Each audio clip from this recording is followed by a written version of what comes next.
tej części porozmawiamy sobie trochę o pieniądzach, dlatego że wielu z nas w ten sposób definiuje to, czy odnosi sukces, czy też nie. W jednej z części mówiliśmy o strategii małych i dużych celów, ale jest też coś, co jakby w tym aspekcie, określając swoje cele, pragnienia związane z tradingiem, warto zdefiniować, co ja obecnie mogę już skeszować, albo co powoduje, że ja mam jakieś pieniądze. Jeżeli jesteś w sytuacji, że masz, nie wiem, 100 zł i chcesz postawić na trading, na inwestowanie, no to jesteś w złym momencie swojego życia, bo ja osobiście uważam, że totalnie z punktu zerowego, gdzie nie mam totalnie nic, będzie ci bardzo ciężko. To nie chodzi o to, że nie jest to możliwe, ale ci będzie bardzo ciężko, dlatego że będziesz mieć myślenie, że ja muszę, ale co ty musisz? Musisz zarabiać. Musisz mieć hajs, a więc będziesz się koncentrować i twoim jedynym celem będzie zarabianie pieniędzy, a jest to niestety ultra trudne i nie dla mnie, okej? Nie dla kogoś, kto jest w innej sytuacji niż ty.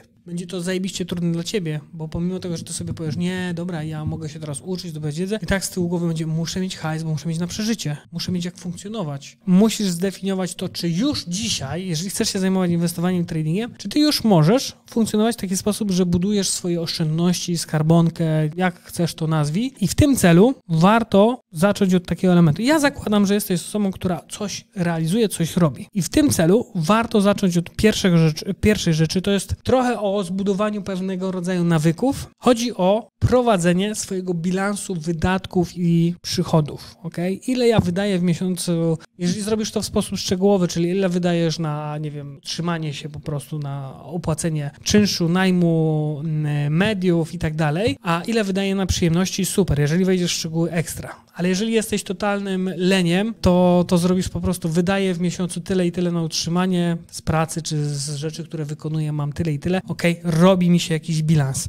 To jest element, od którego trzeba zacząć, dlatego że jeżeli się tego nie robisz, tego nie realizujesz, a to jest taki, nazwijmy to, najprostszy i najbardziej taki potrzebny, uważam, model zarządzania pieniędzmi, to jeżeli tego nie robisz, to trudno ci będzie definiować cele związane, czy też nawet realizować cele związane z finansami, bo one u ciebie nigdy nie będą zdefiniowane, albo będą zawsze jakieś takie ulotne i będzie ci się wydawało, że ty wiesz, o co w tym chodzi i czego pragniesz, co chcesz zrobić, ale w momencie, kiedy zderzysz się z sytuacją, że trzeba podejmować decyzje, trzeba określić ryzyko, ile pieniędzy będziesz ryzykować, w jaki sposób, to będzie takie, to tyle. I to będzie emocjonalne. A jak to będzie emocjonalne, to pytanie, będziesz robić to z nadzieją? Mówiliśmy o tym. Czy będziesz robić to w sposób euforyczny, z chciwością? Mówiliśmy o tym. No więc nie możesz tego tak zostawić. Możesz to przemyśleć, możesz to zdefiniować. I znowu, możesz to olać, bo to większość tego nie robi. Dlatego większość też nie zarabia. Niestety. I to nie jest tak, że wszystkim się udaje. Na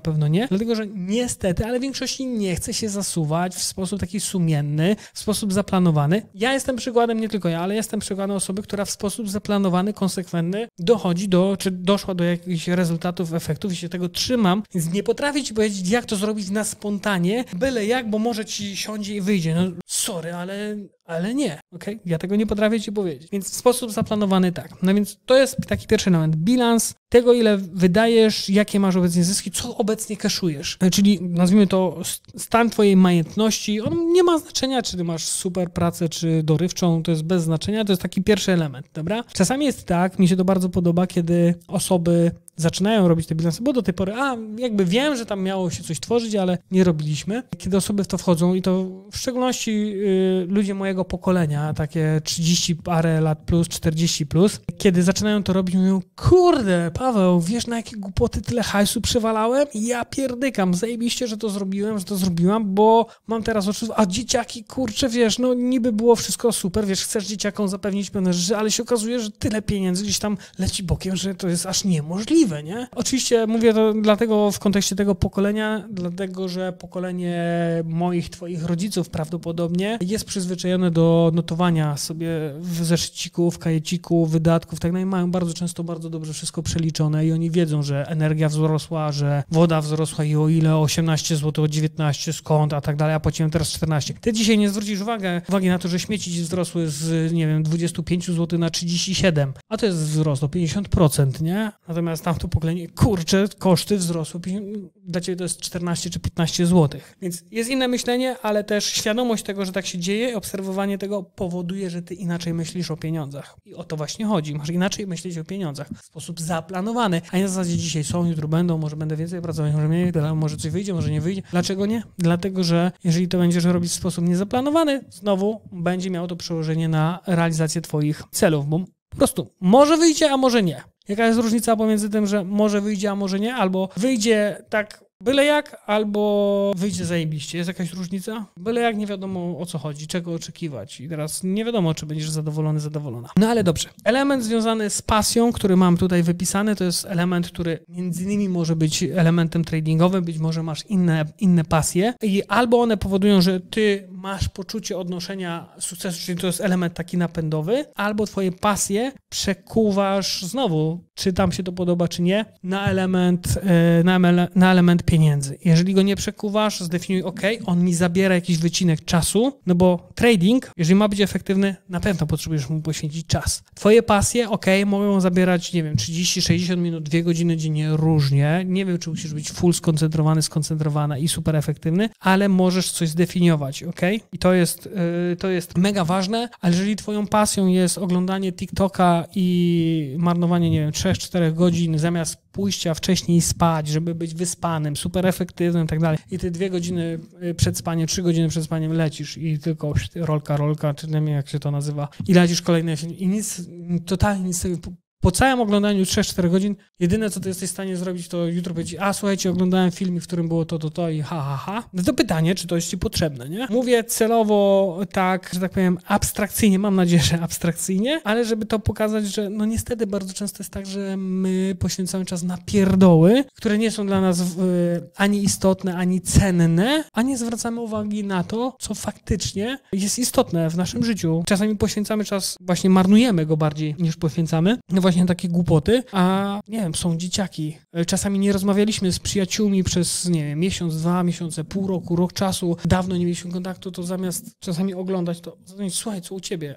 Wiesz, wszystko super, wiesz, fajnie, że się To są pierdoły, można powiedzieć, nadal, ale są to elementy, które mogą mieć wpływ dużo większy, jakby mieć większe przełożenie niż to, czy właśnie ty przeskrólujesz, To jest do zdefiniowania przez ciebie. Ja nie jestem, że tak powiem, tutaj wykładnią żadną, aczkolwiek warto sobie przemyśleć, co robię, w jaki sposób i czy faktycznie to jest coś, co pcha mnie do przodu, czy też nie. Idąc dalej, w kontekście hajsów, moi drodzy, więc praca, jakiś stały dopływ pieniędzy, no bo już o tym powiedziałem, to, żeby zajmować się tradingiem i inwestowaniem, nie może opierać się na tym, że ty nie masz totalnie nic, nie masz żadnego przychodu, żadnych pieniędzy, no i teraz trading się stanie twoją pracą. Może się stać, ale w sytuacji, w której się stawiasz, jest ultra trudna, bo tak jak powiedziałem już wcześniej, wszystkie twoje oczekiwania, twoje cele będą wiązały się z jednym. Jak najszybciej doprowadzić do sytuacji, w której zarabiasz. Im bardziej się będziesz spieszyć, tym trudniejsze to będzie życie. Jeżeli zburzyłem twoje marzenia, sorry, ale to jest po prostu rzeczywistość. Trading Business Plan. W dużym skrócie, ale chciałbym tutaj jakby troszeczkę powiedzieć o oczekiwaniach. Więc element, który uważam jest bardzo często przez nas niezdefiniowany w samym tradingu, co jest naszym celem. Zaznaczam, w ani jednej części nie powiedzieliśmy o strategii, na co zwrócić uwagę i tak dalej. Mówimy o zupełnie innych rzeczach, ale są dużo bardziej istotne. A więc co jest twoim celem jako inwestora, jako tradera? Ja podaję taki koncept, przykład, który w mojej ocenie jest rzeczywisty i realny, to znaczy nie daję sobie perspektywy, że ja muszę za miesiąc zarabiać pieniądze, bo jeżeli mam taką perspektywę, to muszę, ale wziąć się za robotę. Jeżeli potrzebuję za tydzień pieniędzy, za miesiąc, to szukam pracy jednej, drugiej etatowej, weekendowej, na 2 etaty, na 3 etaty, jak zdrowie ci pozwala. Ciśnij i zasuwaj. Są dzisiaj takie możliwości, ciśnij i zasuwaj i to będzie dużo bardziej efektywne niż trading na początek, ale tak jest, więc jakby nie ma sensu stawiać sobie nierzeczywistych oczekiwań. Jeżeli, nie wiem, przegrałeś gdzieś hazardowo, gdzieś emocjonalnie, nawet na rynkach, na giełdzie, coś tam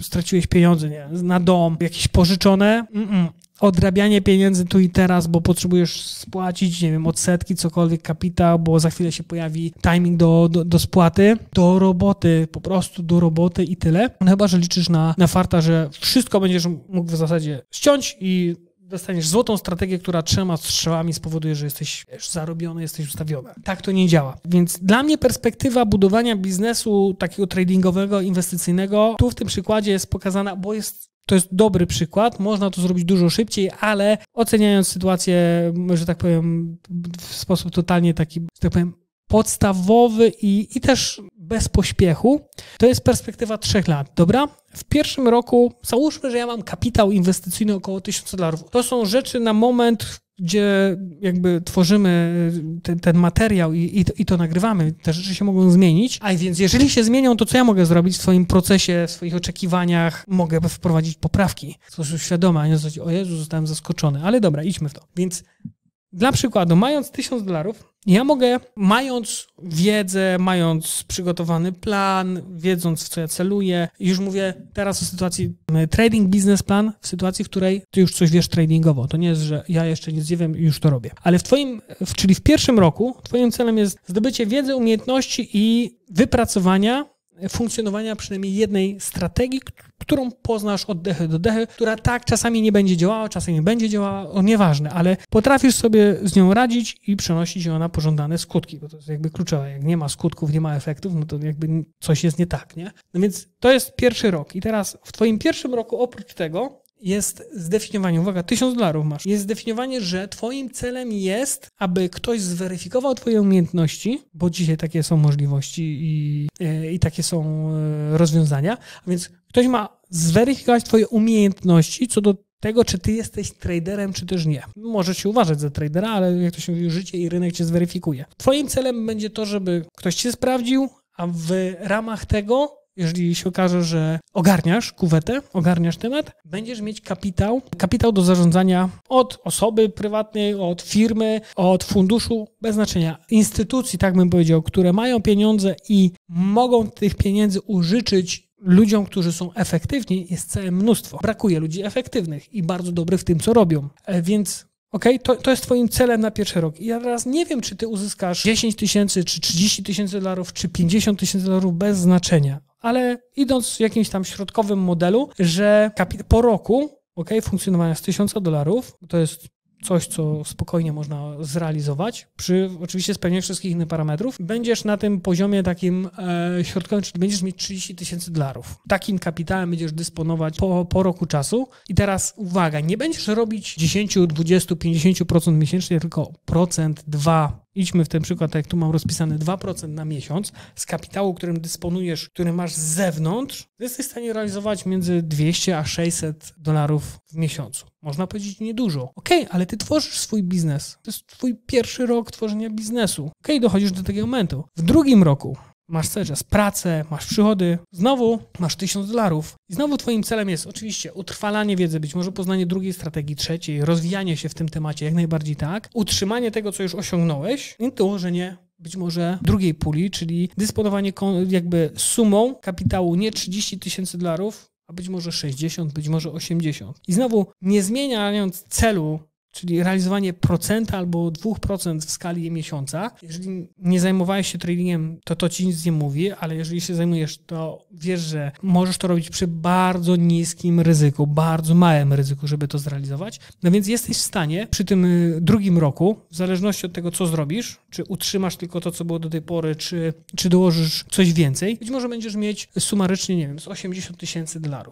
I robienie na 80 000 $, na kapitale zewnętrznym, tak jak mówię, ktoś cię sprawdza, ktoś weryfikuje twoje umiejętności, czy ty cały czas ogarniasz, będziesz robić być może 1000-1600 $. Niech to będzie $1000 miesięcznie. Znowu, czy to jest dużo, czy nie, ale z perspektywa jesteś drugi rok tym się zajmujesz. I teraz trzeci rok możesz zacząć myśleć o tym, że to być może będzie stały biznes, być może to będzie mały, średni, duży, w zależności od tego, co ja zrobię, co osiągnę. Być może pieniądze, które ja wypracowałem, poświęcę na to, żeby mieć w kapitale dużo więcej i być może będziesz zarządzać nie 50, nie 80 tysiącami dolarów, być może 100, być może 200 000 $. Są dzisiaj dostępne takie narzędzia, są takie możliwości, że nawet możesz mieć $1 000 000, ale nie stawiaj celu na to, że to ma być twój pierwszy rok, że masz mieć $1 000 000 w zarządzaniu. Abstrakcja. Powoli. Pójdzie mocniej. Super. Możesz oczywiście zainwestować $50 000 i być może tak się wyskalujesz, Ale czy to ma być twoim celem i masz to zrobić szybko i byle jak? Nie, możesz to zrobić efektywnie, powoli i lepiej się skalować na podstawie małych danych, na podstawie małych tych, że tak powiem, inwestycji, bo to jest w jakimś sensie, musisz dysponować jakimś kapitałem, żeby to zrobić na dzień dzisiejszy, ale on nie jest turbo wysoki,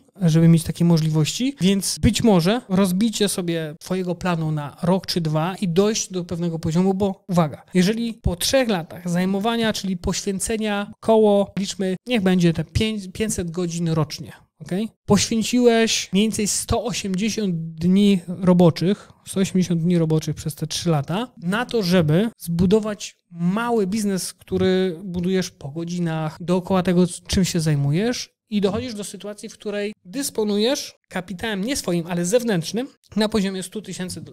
Okay? Masz umiejętności, masz wiedzę, potrafisz zarządzać ryzykiem, bo to jest najczęściej oceniane. Mało tego, te strategie są dla ciebie efektywne. Abstrahując teraz, jakie to są strategie. I teraz, idąc dalej, realizujesz te 2% w skali miesiąca. Nie 15, nie 50, nie 200. Fajnie, super jest zrobić 200% konta, 5000%. Są takie przypadki, ale to są przypadki na miliony osób, którym to wychodzi. Więc budowanie takich oczekiwań, takiego modelu w głowie, takiego biznesplanu jest abstrakcją. Realnie procent albo 2 spokojnie, realnie i nie będziesz mocno przeciążać swojej głowy. No i jesteś w stanie realizować być może $2,000 miesięcznie, 3,000. Ok? Może to nie zaspokajać wszystkich twoich potrzeb, ale znowu, ile to czasu będzie zajmowało w obrębie dnia? Czy będziesz miał rzucić pracę już? Czy może warto te elementy dalej łączyć? A to jest dodatkowy element, który gdzieś tam się tworzy. I uwaga, to jest perspektywa dojścia do pewnej sytuacji w 3 lata. Można to zrobić turbo szybciej, możesz się gonić i tak dalej. Tak, da się, wiem, są takie przypadki. Zresztą w naszym projekcie jest mnóstwo takich przypadków, ale nie chodzi o to, żeby to był twój cel. Pewna perspektywa i spokojnie mogę to robić. Teraz jak będziesz to robić spokojnie, to nie oznacza, że masz wydać właśnie 50,000, nie wiem, złotych, 100,000 złotych po to, żeby móc być traderem i coś tam zarabiać. Nie. Potrzebujesz czasu i spokoju i cierpliwości, żeby to robić. I jakby to jest element, czy też to, co ja tutaj nawet wyrysowałem, to jest coś, co ty musisz przemyśleć. Co jest twoim celem? Jeżeli masz potrzebę zarabiania jakichś pieniędzy, to teraz pytanie, czy na pewno trading jest tym rozwiązaniem, okay? Bo ty potrzebujesz opłacić jakieś rzeczy, być może kredyt, inne elementy. Czy ty, jakby, żeby wejść, zajmować się tradingiem, być inwestorem, czy ty jakby chcesz zbudować umiejętności, kompetencje, które ci pozwolą funkcjonować, bo jeżeli tak, to jesteś na dobrej drodze. A jeżeli ty chcesz się tym zajmować po to, żeby hajsy trzepać bo na filmikach marketingowych na YouTubie, na TikToku pokazują, że zarabiają miliony, no to ci będzie bardzo, bardzo ciężko i czeka cię dużo frustracji, dużo zawodu. W kontekście strategii, moi drodzy, ja o tym wielokrotnie mówię w naszych materiałach na YouTubie, ale ja ze strategii korzystam różnych. Jest strategia Smart Money Concept, Price Action Cycle, Real Measure Move. To są strategie, które my omawiamy w trakcie naszego projektu, w trakcie mentoringu, których uczymy, z których korzystam i uwaga, w zależności od momentu, od sytuacji rynkowej, każda z tych strategii ma inne parametry, różni się, mogę w inny sposób wykorzystywać, dlatego że rynki są po prostu bardzo różne i rano działa trochę inaczej, po południu działa trochę inaczej, w nocy, wieczorem też działa trochę inaczej, więc widzisz, nie ma jednej strategii, która ci powiem, że ta jest najlepsza. Nie ma ani jednej takiej.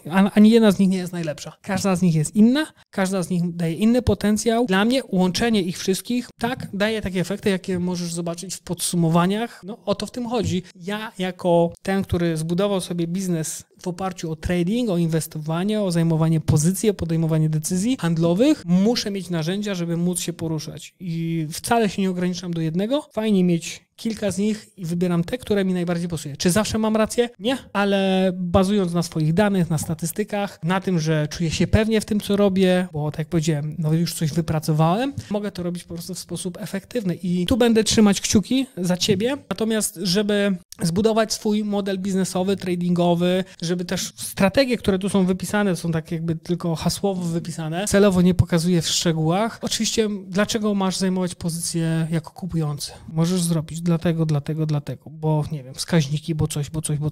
Możesz zrobić pewien zarys, pewien plan, jak ma to wyglądać, jak ma wyglądać proces podejmowania decyzji, bo ty chcesz kupować na rynku, albo chcesz sprzedawać, albo dlaczego chcesz kupować akcję jakąś tam, bo nie wiem, dane, bo odczyty, bo dywidendy, bo ludzie, którzy tam pracują, mają takie, a nie inne kompetencje. Możesz zrobić pewien proces, który będzie dla ciebie intuicyjny, za którym będziesz podążać. I do tego cię zachęcam. Jest to opcja obrazowa, a większość z nas bardzo dobrze funkcjonuje w momencie, kiedy widzi zdefiniowany plan, a nie tylko sobie go musi wymyślać i codziennie będziesz go wymyślać w głowie. Niestety to tak nie zadziała. Zachęcam do tego, żeby zacząć od tego typu mapy myśli, stworzenia pewnych zależności. Ja nie ukrywam, że jak zaczniesz to robić i spodoba ci się ten motyw, to na pewno przełożysz te wszystkie elementy, te zależności na swoją codzienność. Tak to najczęściej wygląda i to jest bardzo, w mojej ocenie, to jest bardzo dobra sytuacja, dlatego że wiele rzeczy jesteś w stanie określić, przewidzieć i one wcale nie są zaskakujące,